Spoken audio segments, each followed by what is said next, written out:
I'm literally shaking. Like, okay. Hey guys, what's up? Welcome to my channel if you're new. Welcome back if you're not. This video is kind of different, obviously from the title, and also because I'm posting this on Facebook for my friends and family there. So hey guys. And then I'm also like putting it on my Snapchat and my Instagram, which is not something that I usually do with my videos, because I usually just post it on my Twitter, because not a lot of people know I have a YouTube channel, not a lot of personal people in my life. But yeah, hey, I do.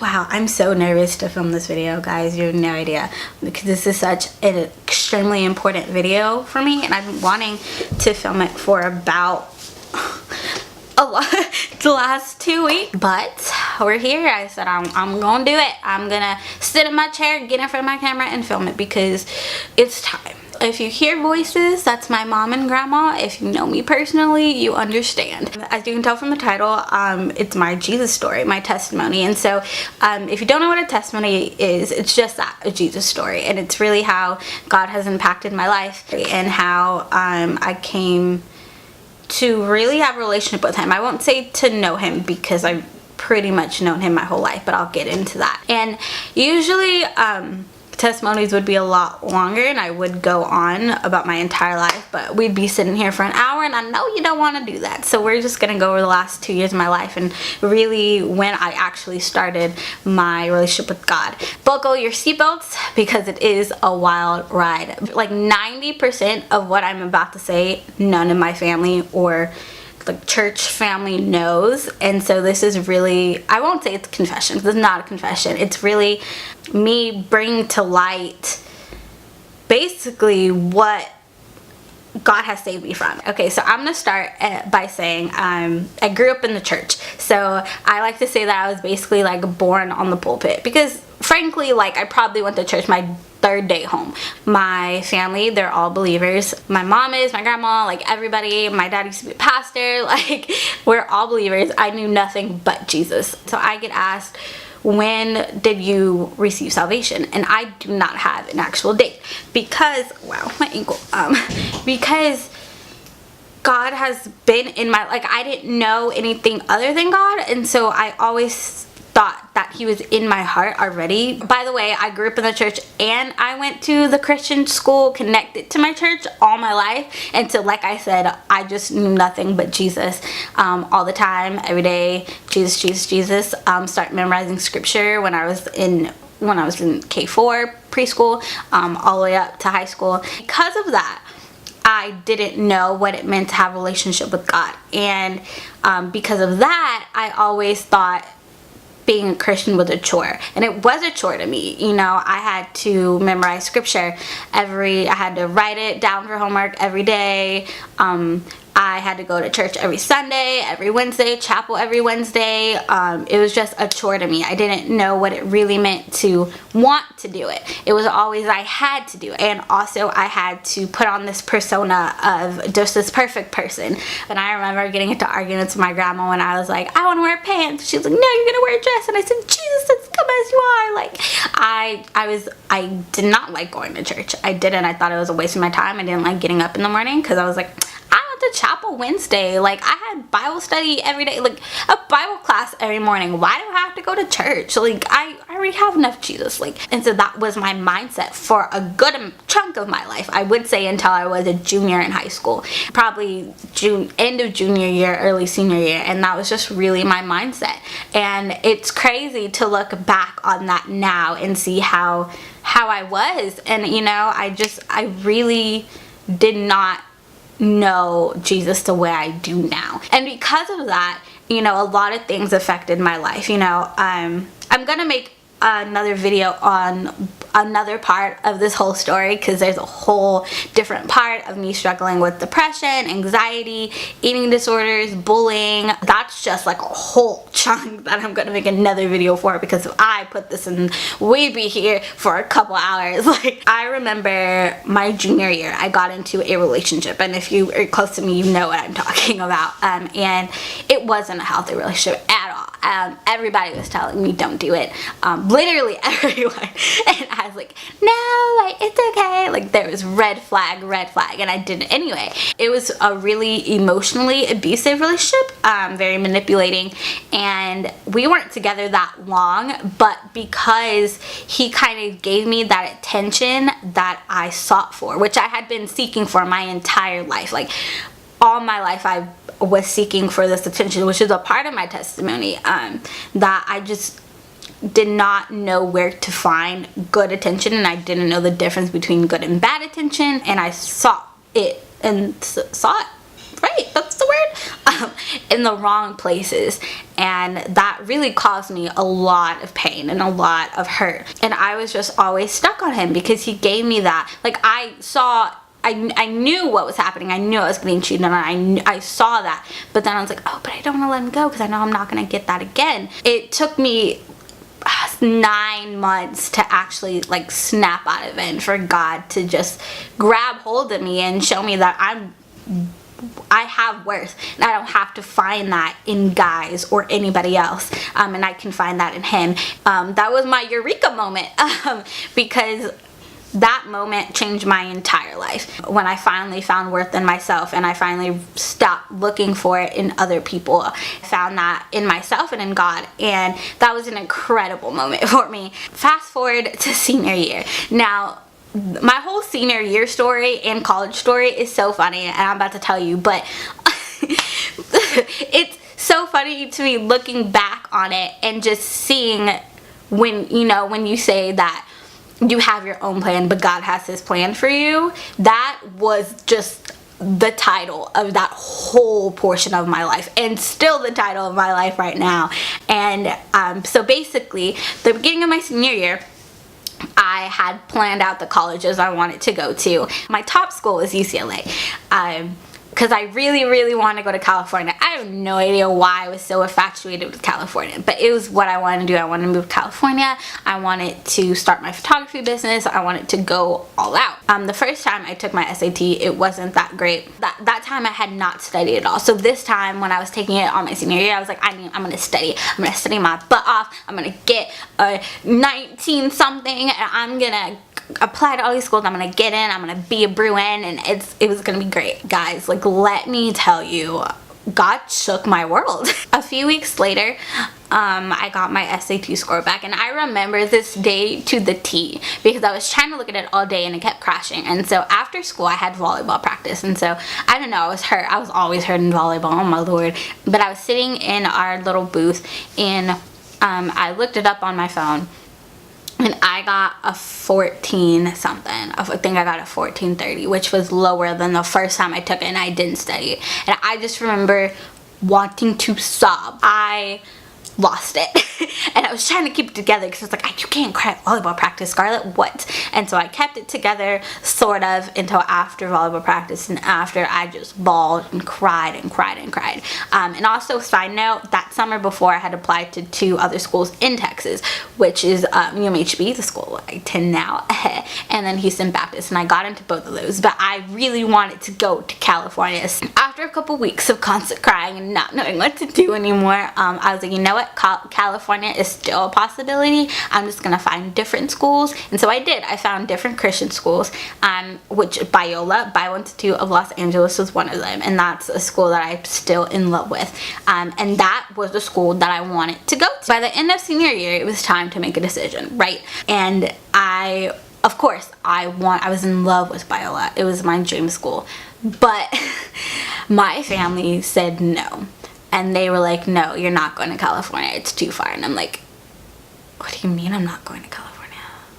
Guys, I want to go to this school so bad. I did 2 things. I made an entire video like this one that I sent to every single one of my family members about the fact that I wanted to go to California, and that I'm not a child, and that they should let me go, and that God's going to protect me. And then I did a whole presentation. I invited all my family, and y'all, this school, I wanted to go so bad. I had a connection to the school because it was really my first taste of community, of just Jesus followers, because I joined the group chat, and it was weird. to have a group of kids my age so in love with Jesus. And I had never really experienced that like too much, and I was in awe, and I said, well, I need to be a part of this. I need to be a part of this right now. I said, this is where God wants me to be. I know it. I know it. He told me. This is where I'm gonna be. And lo and behold, it came the day that I had to submit my deposit, and I remember sitting in class on my MacBook, and I was texting my godfather, who was supposed to make the payment of the deposit, and I was like, this is my last chance. Like, I'm gonna be like, I know this is where God wants me to be. And I just typed this whole long message, and he basically just said no, and I was devastated.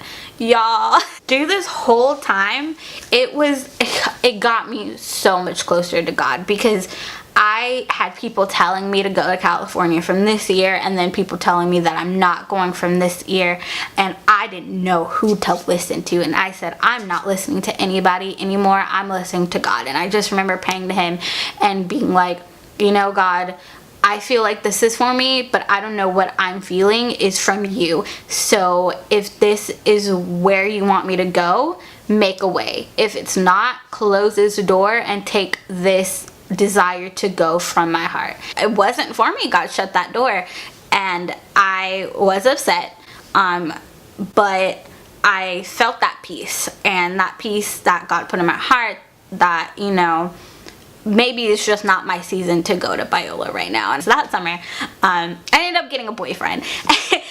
It's like college to boyfriend. I know, crazy transition. Hear me out though.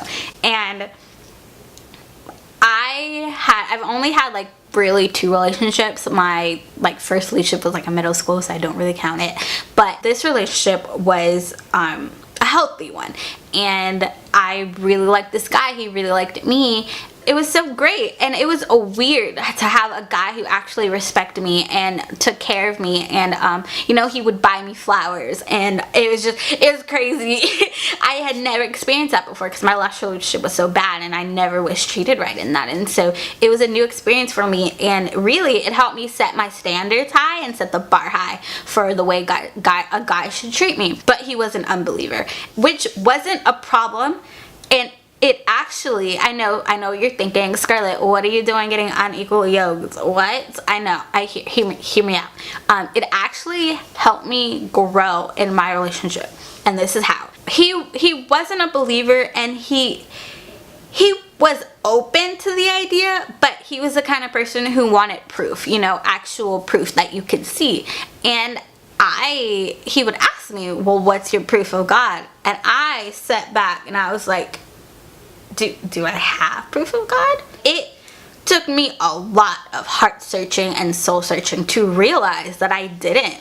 That I did, but I didn't realize that I did, because Jesus was always something that I had in my life. I never knew different. And so I believed in Jesus because I didn't have any other choice to. And so I had to sit down and be like, Scarlett, you need to get yourself together. It really helped me realize, well, why am I a Christian? Why am I with God? You know, why am I loving God? And what's my proof of him?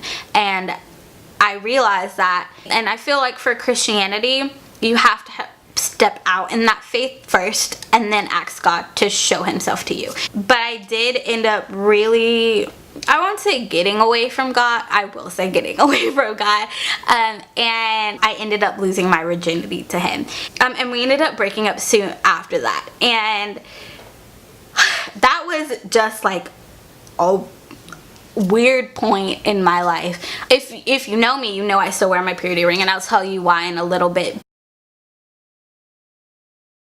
I wasn't hurt by it.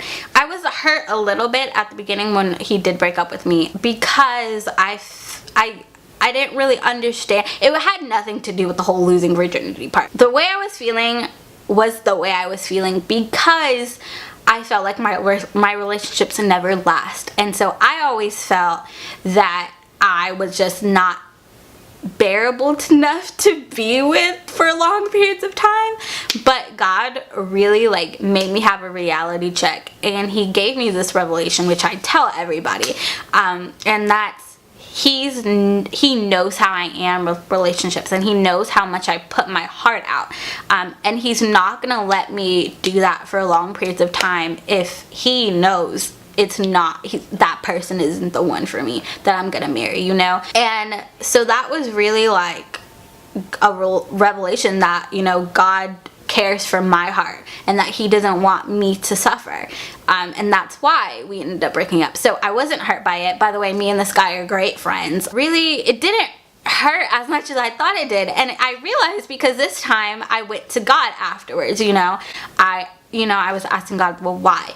And he told me why, and I was like, okay. Like, okay, I understand. Guys, I'm telling you, shocker after shock. My Jesus story is just a roller coaster, and it's about to get more bumpy. Fast forward to college. All right, so I leave for college, and okay, I'm a very impressionable person. I really adapt to my situations, which is why community is so important to me, and why I've learned that I need it to stay on the correct path. And I did not have that when I went to school. Now, my school is a Christian school. It's a Baptist school, but you can go to the most Christian school ever, it's still gonna have its not so Christian parts. And I ended up being a part of that not so Christian part, and I really got away from God really bad this time. And it's so different being away from God when you know you shouldn't be. It's really like having a relationship with your father, because back then, you know, it was like I really didn't know my father in heaven, so it was like I ain't got no one chastising me, like it's cool. But this time, you know that he's gonna be disappointed in everything that you're doing. You know that he doesn't want you to do. I went to college, and I just really got into the wrong environment, and I really adapted to that wrong environment, and I started partying.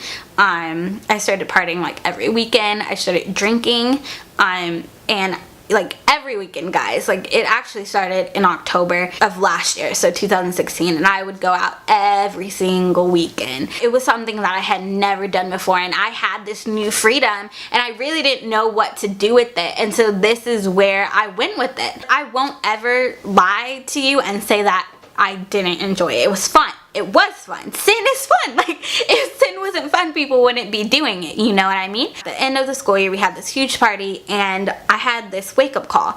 You know, I ended up getting really drunk, and I was put in situations that I shouldn't have been in. Nothing bad happened to me, but it was just situations that something could happen to me, and it didn't. God protected me, thank God. He was still there with me when I was doing what I shouldn't be doing. When I went home for Christmas break, I really had another revelation. You know, God speaks to me, but not in like a voice. He speaks to me in like revelations that'll come into my brain, and he really spoke to me, and basically what I felt was like, why are you doing this? This isn't you. You know, this isn't the Scarlett I created. And, you know, I just sat down and I was like, I've never done this before in my life. You know, I could have in high school, but I never did. I just took this freedom and ran with it. And you know, God told me, like, why are you doing this? Like, this isn't who you are. This isn't who I created you to be. And it was just a huge eye-opener. And I was like, you know what, God, like, you're right. I am so sorry. Like, and the biggest thing that I realized that God really also spoke to me was this temporary joy that I got from that. In God, I would have had it permanently. You know, the anxiety that drinking took away, God could take away permanently. And so he really said, why are you going to this for temporary relief when I can give you permanent relief? And wow, y'all, it like shook my life. I said, you right, Jesus. Like, this is like span of 3 weeks. And it was just, I was like, wow, you're right. And I made it a goal of mine that I was gonna stop this. All of that was behind me. I wasn't going to do it anymore in 2017, and I was going to get closer to God. During that Christmas break, I started reading my Bible more. I started going to church more, and I just got back to where I was at the beginning of, or like the middle of 2016, where I was super close to him, and I got back to that. But I knew going back to school was going to be hard because I had changed my ways, but I know some of my friends didn't. And so I was still going to be in that environment, and I knew that the only way I was going to persevere it was holding on to God and holding on to my relationship with him. I went back to school and I was talked into going to this one party, and I hated it. By the way, my mom called me in the middle of this, and then we got kicked out of the party. It was wild, and I was like, I hate this. Never again. I started planning to go on my mission trip, and rewind a little bit to the first semester. We had mission guys, I'm sorry, I have a list. Mission emphasis week, and it's when a bunch of missionaries come and talk to us, and that is when I found my calling. God spoke to me and he said, I want you to be a missionary, and that shook my world as well. He really told me, this is what I want for you. And I had always wanted to go on mission trips, and I always had that desire in my heart. I got the opportunity to apply for a mission trip, and I was like, okay, I'm gonna do it. And that's a whole, he shook my life with that too. And I remember during this time where I was getting ready for that, I was going to Discovery Weekend. And Discovery Weekend is when all of the missionaries from the BSMs all around Texas, which is the Baptist Student Ministry, gets together. And that weekend, we weren't allowed to have we weren't allowed to use our cell phones. We had to turn them off. We were with people we had never met, and we had to all sit together, and I had a small group. And guys, that was the most refreshing time I have ever had. I did not have to deal with anything that was going on social media. I sat down and had face-to-face conversations with people, and I have social anxiety, so that's hard for me, but it felt so free. I felt so free, and just being around people who love Jesus is it's crazy. That community is insane. And I knew that I had to make a change in my life about the environment that I was in. And just during the rest of the semester, I got better grades. I did not go out. I did not party. Like I said, I drank one more time. I hated it. It was disgusting. I never did it again. It felt so good to just not go out, to not be out till 4 in the morning partying, to not be in that environment anymore, and just going to bed at 10:30.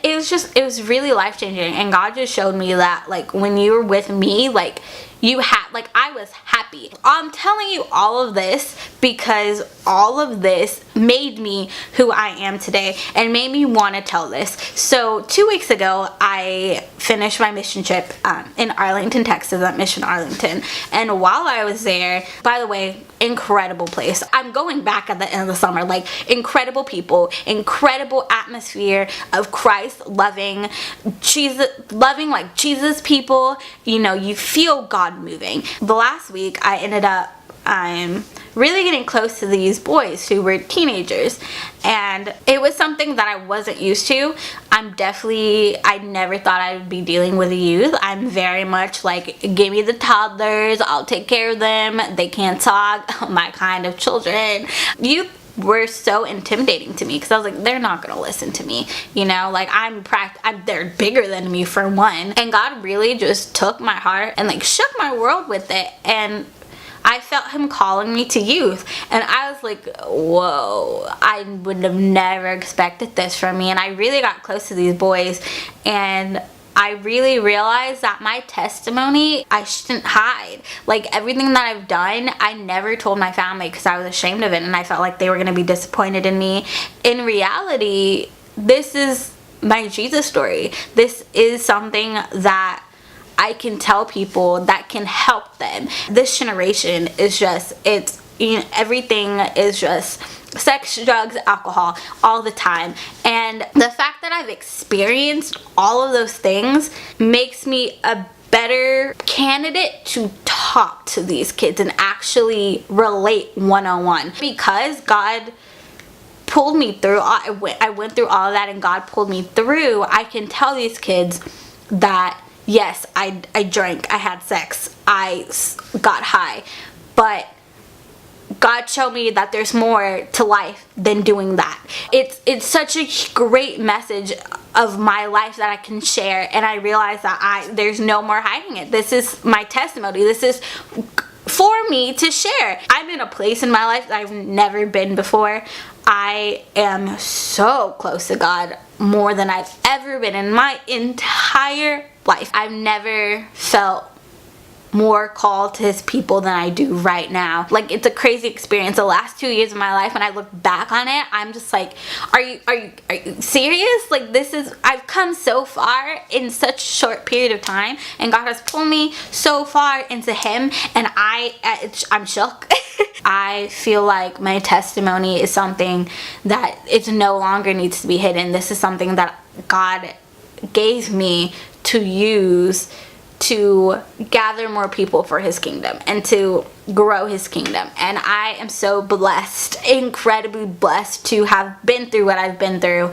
I am so grateful to be able to have amazing Christian people in my life that I've met and I've grown with, especially my missionaries that I was on my trip with. I just feel like I can take on the world with God by my side, obviously. And I'm at this place where I know that the only way I'm gonna be able to take on the world and the rest of my life is having God with me, because I've been so far away from God. I know what that feels like, and I know that I never want to go back there, and that is no way in saying that I won't, because I have trouble. My temptations are real. I go through them every day. I am not a perfect person, but being a follower of Christ means realizing and admitting you're not a perfect person, and that only Jesus is gonna make you whole. It's just incredible the way he's worked in my life, and I'm so glad that I've been able to share this with you. And this video is so long, and I really apologize, but I really hope you stayed for the end. And I'm so blessed to have all of you who are watching in my life, and I love all of you, and Jesus loves all of you. And if y'all have any questions, feel free to hit up my Snapchat, my Facebook messages, my Instagram, my Twitter. I got it all. Hit me up on Pinterest if you would like. And my testimony, it's not finished yet. He's only begun with me, guys, and I'm just so excited to share the rest of my life with you guys. But that's really all that I have for you today, guys. Thank you all for watching. I love all of you so much. Give this video a thumbs up if you enjoyed it. Follow me on all my social media below. Subscribe to me if you're not already, and I will see you in my next video. God bless. Bye.